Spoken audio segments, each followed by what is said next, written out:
Hello, everybody. How are you doing today? And welcome to Homeschooling and Oils. For those of you who do not know me, my name is Tina, and I am going to be talking to you today about how you can build your own geography curriculum. Geography is one of those beautiful subjects that you can really get creative in your homeschooling journey. Many of us, some individuals, they like to go ahead and buy a book that's highlighting geography and have it all there. And then some of us, due to finances or just due to our unique learners, we like to get creative and build a curriculum. So regardless of wherever you find yourself on your homeschooling journey, this video is for all of you so that you can see literally with just a small array of books that I have, how you can build a curriculum around just about anything. And this particular video is focusing solely on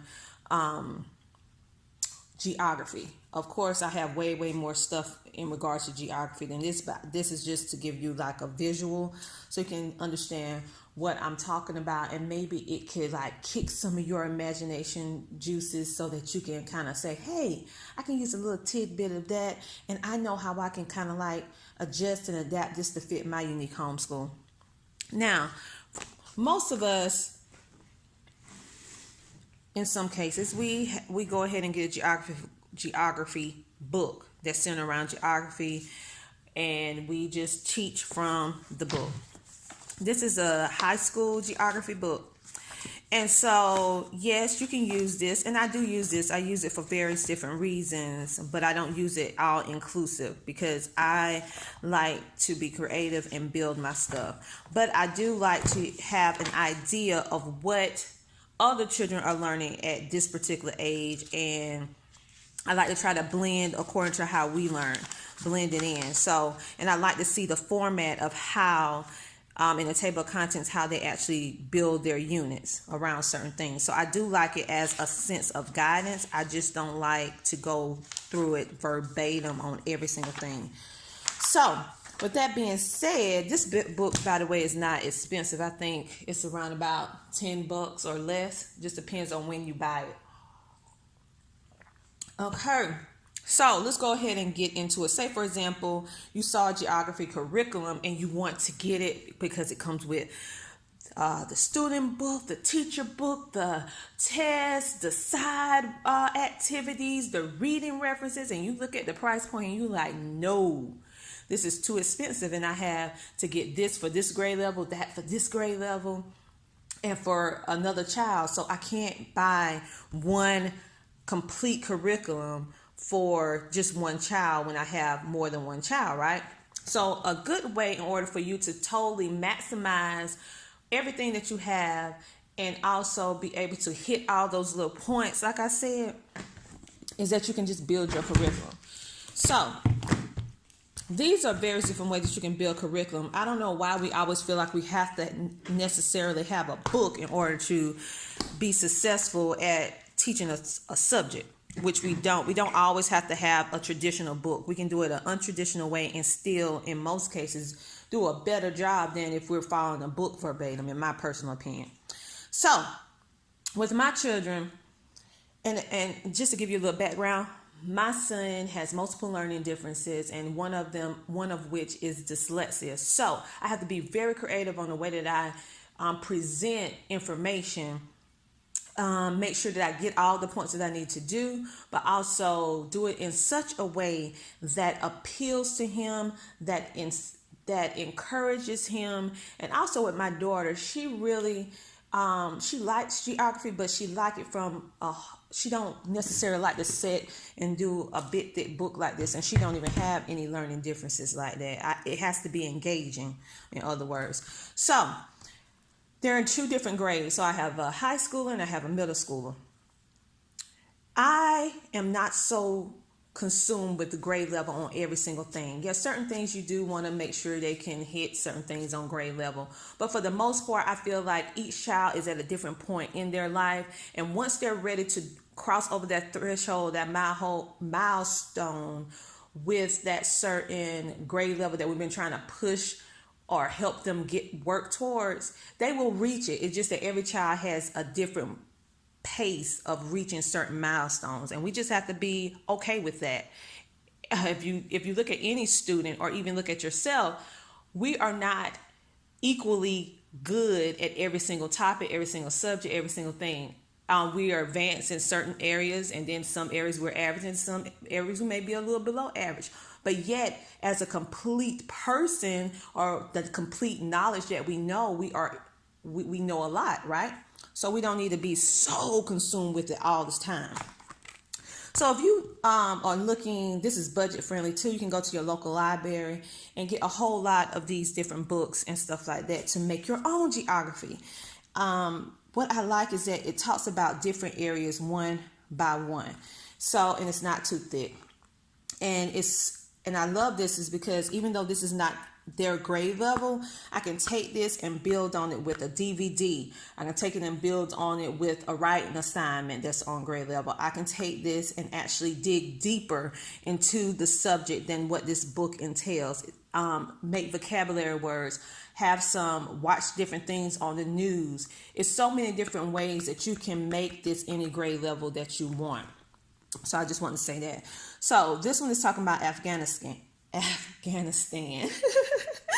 All right. So you take this book, we say, okay, what I like to do is just let my child come and pick whatever one they want, because I know I want to cover all this within a certain time frame, but I just like to let them have some choices in the matter, because you will notice if you give them a little bit more choices, they'll complete it more quicker than you saying, hey, go do this, in some cases, especially with boys. So if we're studying about Afghanistan, we would get this book, and I would look at all the different things that's going to be talking about in the table of contents, and we will read this. And in this particular book, it do have different vocabulary words highlighted. I can break this off and into math with place value, seeing did they get all their place value up to the hundred thousands place. We can talk about customs and religion, branching off into ancient history. We can talk about all kind of different things that we can branch off. It even has a timeline in this book. And then we can compare this book to other history that we look up ourselves, because we can research. So you can do that as well. And also you can do diagramming.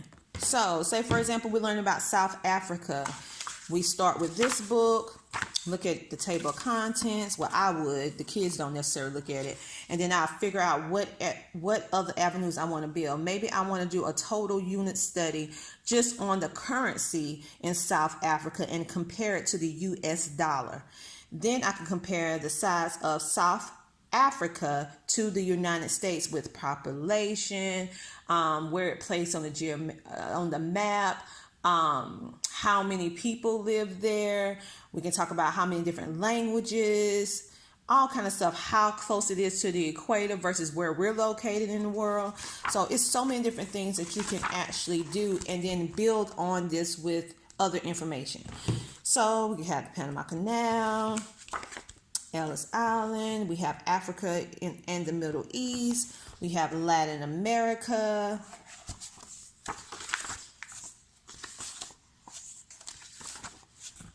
we have Oregon. I'm just trying to let you see a little bit of how these books look on the inside, so you can determine whether or not you want to get these. Now, you can find these usually in your local library. What I particularly like about this series is that they actually have just about every single state. They have almost all the 50 states. And so if you're doing the 50 states and you're looking for another way to do it that's fun, you can just grab a book and say, hey, we're going to learn about this state today. Then it has the different little facts. You can add on some more books to it. Now, this is an older book. This book was actually printed in 1983. However, I still like this book because I use this book as a guide in such a way that's showing the children how we progress, and in some cases how we digress. To show the children how on both ends of the spectrum. I really like the pictures, and then have things change from there, and it has.